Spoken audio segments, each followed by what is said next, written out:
में बात करेंगे chapter wise most important questions की। पहला चैप्टर है इनऑर्गेनिक केमिस्ट्री का बेसिक कॉन्सेप्ट्स ऑफ केमिस्ट्री, रसायन की मूल अवधारणाएं। 8 नंबर का वेटेज रखने वाला चैप्टर है, तो बहुत सारे छोटे छोटे सवाल यहाँ से पूछे जाते हैं। जिसके पूछे जाने की संभावना है वो है द्रव्यमान संरक्षण का नियम, law of conservation of mass, और इसके अलावा स्थिर अनुपात का नियम, लॉ ऑफ डेफिनेट प्रोपोर्शन। मोल किसे कहते हैं, मोलर आयतन क्या होता है, मोलर द्रव्यमान क्या होता है, मोलर मास, मोलर वॉल्यूम क्या होता है, आपको पता होना चाहिए। फिर जो आपको याद रखना है वो है सार्थक अंक, सिग्निफिकेंट फिगर। 1 नंबर में या एमसीक्यूज में ये पूछा जा सकता है। सार्थक अंक कैसे निकालते हैं वो आपको पता होना चाहिए। इसके बाद एक टेबल ड्रॉ कर रखी है आपकी बुक में, ऐसा यूनिट्स डाल रखी है, लंबाई की, मास की, टाइम है, टेम्परेचर है, पदार्थ की मात्रा है, करंट है, प्रकाशीय तीव्रता है, इनकी इकाई दे रखी है, यूनिट्स दे रखी है एसआई में। ये डायरेक्ट पूछे जाते हैं। अब है मोस्ट इम्पॉर्टेंट तुल्यांकी भार, इक्विवेलेंट वेट। आपको कोई कंपाउंड दे दिया जाएगा और उसका तुल्यांकी भार आपको निकालना है, उसकी वैल्यू काउंट करनी है। हर बार आता है, इस बार भी पूछा जाएगा।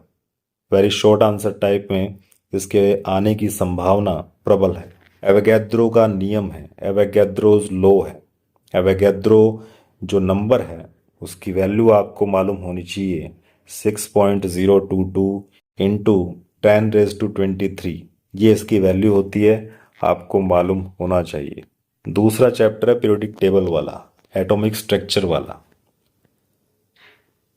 यहाँ पर जो आपको याद रखना है इक्वेशन है, दे ब्रोगली की समीकरण है, दे ब्रोगली इक्वेशन डाल रखी है, वो आपको मालूम होना चाहिए। दे ब्रोगली क्या कहता है वो आपको मालूम होना चाहिए। इसके बाद 4 क्वांटम नंबर होते हैं, एन वाला, एल है, उसके बाद यहाँ पर एम दे रखा है और लास्ट में एस दे रखा है। इनके बारे में थोड़ा बहुत नॉलेज आपको होना चाहिए। हाँ, इंपॉर्टेंट क्या है, समस्थानिक है, आइसोटॉप्स, आइसोबार्स और आइसोटोन्स। कौन से पार्टिकल और उनके डिस्कवरर कौन कौन से हैं, जैसे पॉजिट्रॉन है, मिसोन है, न्यूट्रिनो है, एंटी प्रोटॉन है, एंटी न्यूट्रॉन है, वो ज़रूर याद करें आप। फिर यहाँ पर आपको जो याद रखना है वो है पाउली का अपवर्जन नियम, पाउलीज एक्सक्लूजन प्रिंसिपल, और हुंड का अधिकतम बहुता का नियम, Hund's rule of maximum multiplicity, किस तरह से इलेक्ट्रॉन भरे जाते हैं। और तीसरा और याद कर लीजिएगा N+L नियम।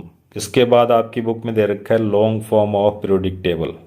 मैं नहीं कहता कि आप पूरी पीरियोडिक टेबल रट लो, लेकिन 30 तक, कम से कम 30 एलिमेंट का एटॉमिक नंबर आपको मालूम होना चाहिए। और इसके अलावा कितने पीरियड होते हैं और कितने ग्रुप्स हैं, वो किस तरह से बने हुए हैं, वो किस तरह से बनाए गए हैं, मालूम होना चाहिए। अब तीसरा चैप्टर आता है केमिकल बॉन्ड, रासायनिक आबंध। सबसे पहले यहाँ दे रखा ऑक्टेट रूल, 8 इलेक्ट्रॉन वाला हिसाब किताब है।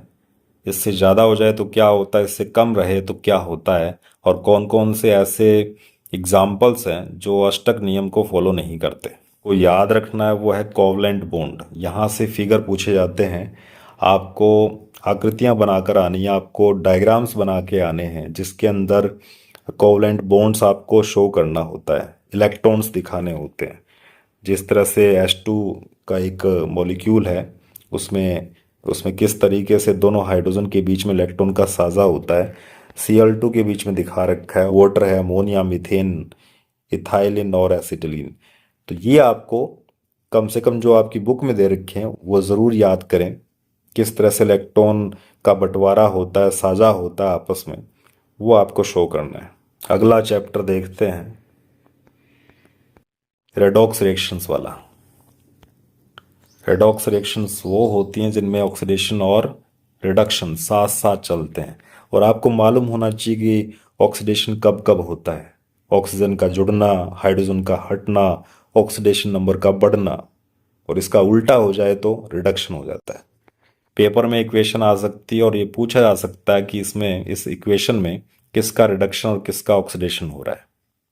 कोई भी एक इक्वेशन डाल सकता है।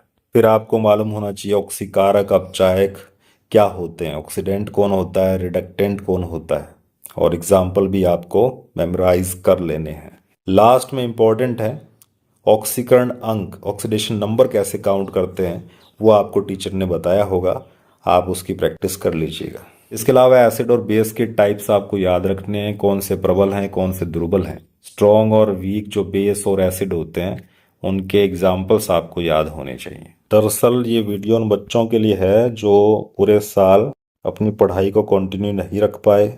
अब उनको चिंता सता रही है कि काश हमें कुछ ऐसे इंपॉर्टेंट क्वेश्चंस मिल जाएं जिनसे हमें कुछ अच्छे मार्क्स हासिल हो जाएं। तो ये कुछ इंपॉर्टेंट क्वेश्चंस हैं जो बार बार दोहराए जाते हैं, वो आप चेक कर सकते हैं, भला हो जाएगा आपका। अब आते हैं अगले चैप्टर पर। अगला चैप्टर है 5वां, chemical equilibrium solution and catalysis. बड़ा चैप्टर, और इस चैप्टर से बड़े सवाल पूछे जा सकते हैं। यहाँ से जो सबसे पहली चीज़ आपको याद होनी चाहिए, केमिकल इक्विलिब्रियम क्या चीज़ होती है, रासायनिक साम्य को परिभाषित कीजिए, 1 नंबर में पूछा जा सकता है। इसके बाद 2 तरह के केमिकल इक्विलिब्रियम होते हैं, होमोजीनियस और हेटेरोजीनियस। एग्जाम्पल याद कर लीजिएगा। उसके बाद साम्य स्थिरांक है, इक्विलिब्रियम कांस्टेंट। ये कैसे निकालते हैं, कैसे काउंट किया जाता है, उसका इक्वेशन डाल रखा है। गैसीय साम्य हेतु साम्य स्थिरांक Kp। इन दोनों के बीच में आपको संबंध बताना है, क्या रिलेशन है इन दोनों के बीच में। यहाँ से पिछली बार सवाल पूछा गया था, रिपीट होने की संभावना बनती है। इसके बाद आता है उत्प्रेरक, कैटलिस्ट। परिभाषा डेफिनेशन पूछी जा सकती है, और यहाँ दे रखा है Kp और Kc में रिलेशन। Kp और Kc के बीच में संबंध को किस तरह से डिराइव्ड करते हैं यहाँ पर तरीका बता रखा है। पूछा जा सकता है, रिपीट हो सकता है। अगला है सॉल्यूशन, विलयन, और यहाँ से आपसे पूछा जा सकता है नॉर्मेलिटी, नॉर्मलता, उसका फॉर्मूला क्या होता है या उसकी परिभाषा आपसे पूछी जा सकती है। फिर है मोललता, मोलैलिटी, ये भी याद कीजिएगा। अब है उत्प्रेरण, कैटलिसिस। यहाँ पर 2 बातें आपको जहन में बिठा लेनी है, एक होता है वर्धक प्रोमोटर और दूसरा होता है उत्प्रेरक विष, कैटलिस्ट पॉइजन। ये ज़रूर याद कीजिएगा। यूज पूछे जा सकते हैं, पिछली बार पूछा गया था यूजेज ऑफ कैटलिस्ट, उत्प्रेरक के उपयोग। कोई भी 2 यूज आप याद रख सकते हैं। अगला चैप्टर है 6, ऊष्मागतिकी और रासायनिक ऊर्जा विज्ञान, thermodynamics and chemical energy science. Open system और आइसोलेटेड सिस्टम ये दोनों पूछे गए थे। एक तीसरा आता है क्लोज्ड सिस्टम, ये भी आप चेक कर लीजिएगा। एक है रुद्धोष्म प्रक्रम, ए डायबिटिक प्रोसेस, ये ज़रूर याद कीजिएगा, वेरी वेरी वेरी इंपॉर्टेंट है। एंथैल्पी क्या होती है, बार बार पूछा जाता है, याद कीजिएगा, इसकी डेफिनेशन आपको याद होनी चाहिए। ऊष्माधारिता, हीट कैपेसिटी, इसकी परिभाषा याद कर लीजिएगा। एंट्रोपी क्या होती है, घोट लीजिएगा। गलन की ऊष्मा, हीट ऑफ फ्यूजन, पूछा गया था पिछली बार। वाष्पन की ऊष्मा इस बार पूछी जा सकती है, हीट ऑफ वेपोराइजेशन। एक अधिशोषण और अवशोषण में अंतर करना आ सकता है, टेबल दे रखी है, याद कर लीजिएगा। अब आते हैं अगले चैप्टर पर। 7वां चैप्टर है purification and characteristics of organic compounds. ये ऑर्गेनिक केमिस्ट्री स्टार्ट हो चुकी है, ऑर्गेनिक केमिस्ट्री का पहला चैप्टर है ये। इसमें आसवन पूछा जा सकता है, प्रभाजीय आसवन, फ्रैक्शनल डिस्टिलेशन, याद कीजिएगा। डायग्राम आप चेक कर लीजिएगा, डायग्राम भी पूछे जाते हैं। वर्णलेखी क्रोमेटोग्राफी, ये ज़रूर याद कीजिएगा। नाइट्रोजन के निर्धारण के लिए ड्यूमा विधि का यूज़ होता है, ये पिछली बार पूछी गई थी। इस बार जेल्डोल विधि आ सकती है, किस तरीके से जेल्डोल विधि इस्तेमाल की जाती है नाइट्रोजन के निर्धारण में। नेक्स्ट है 8वां chapter, organic chemistry basic principles. बड़ा चैप्टर है, 8 नंबर का सवाल यहाँ से पूछा जाएगा। नियोपेंटेन का फॉर्मूला पूछा गया था पिछली बार, स्ट्रक्चर पूछी गई थी, तो इस बार क्लोरोफॉर्म पूछा जा सकता है। एक फिगर है चतुष्फलकीय है, टेट्राहेड्रल, उसमें कितने डिग्री का कोण बनता है वो याद रखिएगा। हाइब्रिडाइजेशन, यहाँ से एक सवाल जरूर आएगा। तो ये जो sp3, sp2, sp3d ये संकरण दे रखे हैं, इनमें से एक ज़रूर पूछा जाएगा। और ये कुछ फिगर दे रखे हैं यहाँ पर, ये आपको बनाने आने चाहिए। जैसे हम मिथेन अणु की आकृति दे रखी है, ये बनानी आ सकती है, इसमें sp3 संकरण होता है। टोलुइन है, फिनोल है, एनिलीन है, बेंजल्डिहाइड है, ये सब स्ट्रक्चर आपको याद होनी चाहिए। ये देखिए फंक्शनल ग्रुप दे रखे हैं, एस्टर के, एमाइड के, हैलाइड के, नाइट्राइल के, ये सब याद होनी चाहिए। अगले चैप्टर की बात करते हैं, 9वां, समावयवता, आइसोमेरिज्म।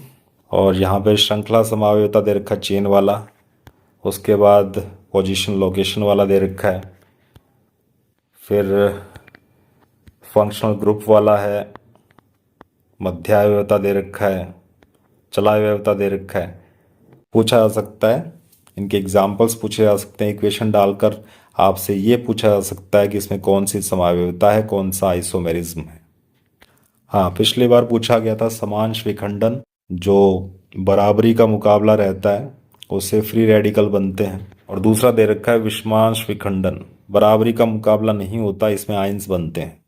माइनस आई प्रभाव और प्लस आई प्रभाव इम्पॉर्टेंट है, आ सकता है, और इस तरह से ऑर्डर पूछे जा सकते हैं कि इसमें प्लस आई प्रभाव या माइनस आई प्रभाव ज़्यादा है। अनुनाद, रेजोनेंस पूछा जा सकता है आपसे। अगला है हाइड्रोकार्बन। इसमें 3 टाइप के हाइड्रोकार्बन्स होते हैं, एल्केन, एल्किन और एल्काइन। जो रिएक्शंस नाम से पूछी जाती हैं वो ज़रूर याद कीजिएगा, दहन से सवाल पूछे जाते हैं, ये छोड़ के मत आइएगा। एसिटिलीन का बहुलीकरण, पॉलीमराइजेशन, बेंजीन बनती है। इसके बाद अगला चैप्टर है एल्किल हैलाइड, अल्कोहल और ईथर। अल्कोहल 3 टाइप के होते हैं OH समूह के आधार पर, प्राथमिक, द्वितीयक और तृतीयक, प्राइमरी, सेकेंडरी और टर्शरी। फिर आता है ईथर। ईथर 2 टाइप के होते हैं, एक सम्मित होता है, एक असम्मित होता है, सरल और मिश्रित वाले। और जहां दहन आता है, कंबस्शन आता है, उसे छोड़कर नहीं आना है।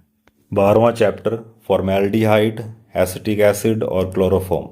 इस चैप्टर से नाम वाली रिएक्शन डिट्टो पूछी जाती है, इस लिहाज से ये chapter very very very important है। और एक ग्रिग्नार अभिकर्मक होता है, रिएक्टेंट होता है, वो ज़रूर याद रखिए, उसकी रिएक्शन ज़रूर पूछी जाती है। एल्डिहाइड और कीटोन में जो डिफरेंस करना है उसके लिए कुछ टेस्ट होते हैं, जैसे टोलिन परीक्षण दे रखा है, फेलिंग परीक्षण दे रखा है। तो ये आपको 2 चीज़ें याद होनी चाहिए, डायरेक्ट पूछी जाती है। कैनिज़ारो रिएक्शन, ये देखिएगा फॉर्मेल्डिहाइड ले रखा है, 50% NaOH ले रखा है, यहाँ पर KOH भी आ सकता है। इसके बाद इसको गर्म करते हैं, मिथेनॉल बनता है, सोडियम फॉर्मेट बनता है। वेरी वेरी वेरी इंपॉर्टेंट है। अगला है लैडरर मानसे अभिक्रिया, ये भी जरूर चेक कीजिएगा। फिर एसिटिक एसिड आ गया, इसमें जो आपको याद रखना है वो है एस्ट्रीकरण, एस्ट्रीफिकेशन। कोल्बे का विद्युत अपघटनी संश्लेषण, याद रखिएगा, कोल्बे संश्लेषण। ह्यूंस-डिक्कर रिएक्शन है, पिछली बार पूछा गया था। श्मिट अभिक्रिया, श्मिट रिएक्शन डाल रखी है। मैं कहता हूँ नाम वाली रिएक्शन कोई भी छोड़नी नहीं है, डिट्टो पूछी जाएगी। और यहाँ से सवाल बनता है कि क्लोरोफॉर्म को रंगीन बोतलों में रखा जाता है, मुंह तक भरकर रखा जाता है, ऐसा क्यों करते हैं, आपको रीजन मालूम होना चाहिए। राइमर-टीमन रिएक्शन दे रखी है, तो ये रिएक्शन जो है, नाम वाली रिएक्शन जरूर याद करें, रट लें, घोट लें इनको। लास्ट है 13वां chapter benzene and carboxylic acid के डेरिवेटिव्स। बेंजीन की रिएक्शन है नाइट्रीकरण और सल्फोनीकरण, ये 2 रिएक्शंस आपको याद होनी चाहिए। बेंजीन की रिएक्शन है फ्रीडल क्राफ्ट रिएक्शन, नाम वाली रिएक्शन है, ज़रूर पूछी जा सकती है। इसके बाद एसिटिक एसिड के डेरिवेटिव आ गए। ग्रिग्नार अभिकर्मक से जो अभिक्रिया होती है वो ज़रूर याद करें। एक पर्किन रिएक्शन डाल रखी है, हॉफमैन ब्रोमाइड अभिक्रिया, हॉफमैन ब्रोमाइड रिएक्शन। यूरिया कैसे बनाई जाती है, मूत्र से यूरिया कैसे बनाई जाती है, पूछा जा सकता है। अब है तेल और वसा, ऑयल्स एंड फैट्स, साबुन कैसे बनाई जाती है। इसमें साबुन बनाने की जो विधि है उसमें ठंडी विधि दे रखी है, वो ज़रूर याद रखें आप। उम्मीद करता हूँ ये सेशन आपके लिए फ़ायदेमंद रहा होगा, और 16 तारीख के एग्ज़ाम के लिए आपको हार्दिक शुभकामनाएं।